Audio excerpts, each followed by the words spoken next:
Hi guys, welcome back. So d and f பிளாகோட exercise question முடிச்சுட்டு in text வந்துட்டோம்.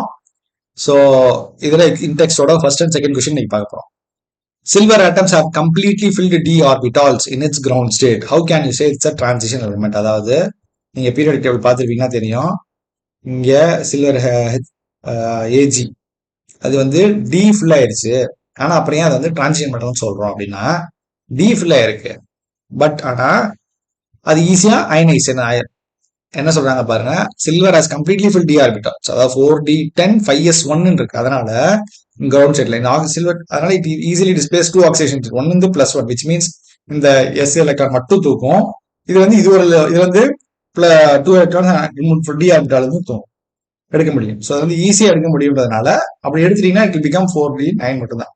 அப்போ இன்கம்ப்ளீட் டி ஆர்பிட்டால்ஸ் இருக்கு, அதனால டிரான்சிஷன் எலமெண்ட். ஓகே, ஈஸியா நடந்துரும்ன்றதுனால இது அவ்வளவுதான். Simple question. Second one. In the series of SC and zinc, enthalpy of atomization of zinc is lowest.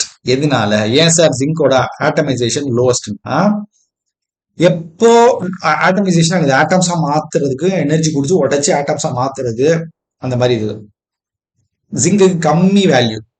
ஏன் சார் ஜிங்க்கு கம்மியா ஈஸியா பண்ண முடியுது அப்படின்னா, நல்லா புரிஞ்சுக்கோங்க. திருப்பி ஸ்ட்ராங்கா பாண்ட் இருந்துச்சுன்னா உடைக்கிறது கஷ்டம். ஈஸியா உடையதுன்னா இப்ப நான் பாண்டு வீக்கா இருக்குன்னா லாஜிக்கலா கரெக்டா. அப்ப ஜிங்க்கு வீக்கா இருக்கு. ஏன் வீக்கா இருக்கு? எலக்ட்ரான்ஸ், அன்பேர்டு எலக்ட்ரான்ஸ் இருந்தாதான் அன்பேர் ஆகி, அன்பேர்டா இருக்கிறப்பதான் இன்னொரு எலமெண்டோட பேர் ஆகி ஸ்ட்ராங் பாண்டு ஃபார்ம் ஆகும். இதுவே அன்பேர்டே இல்லாம இடமே இல்லைன்னு வைங்க, அப்புறம் எப்படி நீங்க பேர் பண்ணுவீங்க, எப்படி உங்களுக்கு ஸ்ட்ராங் பாண்ட் ஃபார்ம் ஆகும்? அதுதான் பேசிக் ரீசன். ஜிங்க் பாத்தீங்கன்னா ஆல்ரெடி டில ஃபுல்லி ஃபில்டு, எலக்ட்ரான்ஸ் ஃபில்டு, இடமே இல்லையா, அப்புறம் யாரும் வந்து பேர் பண்ணி எப்படி அதோட பாண்டிங் ஸ்ட்ராங்கா இருக்கும்? இதுதானே மாரி ரீசன். இதான் சொல்லியிருக்காங்க.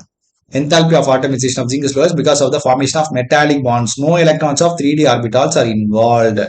அதனால increases the strength of the bond in case of the zinc. அதனால மற்றதுக்கு increases strength, இதுக்கு கம்மி. இன்னும் டீட்டெயிலாக சொல்லணும்னா ஜிங்க்ல 3d கான்ஃபிகரேஷன் கிரவுண்ட் ஸ்டேட்ல 3d10 4s2 இருக்கும்.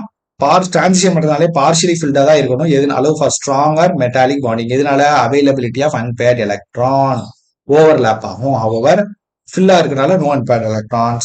Weakens the metallic bonding compared to the transition metals in the series. Clear? Very simple concept. Okay, so சுத்தி எல்லாம் சொன்ன, சுத்தி பாண்ட் ஸ்ட்ராங்கா இருக்கு அப்படின்னா மெயினா நியூக்ளியர் சார்ஜ் இல்லாட்டி எலக்ட்ரான்ஸ், அன்பேர் எலக்ட்ரான்ஸ், இந்த மாதிரி ஒரு நாலு இங்கிலீஷ் வேர்ட்ஸ் தான் இந்த ஃபுல் சாப்டர் சுத்தி வந்துட்டு இருப்பாங்க. அது மட்டும் கிளியரா புரிஞ்சுக்கோங்க. ஓகே, தேங்க்யூ, பாய்.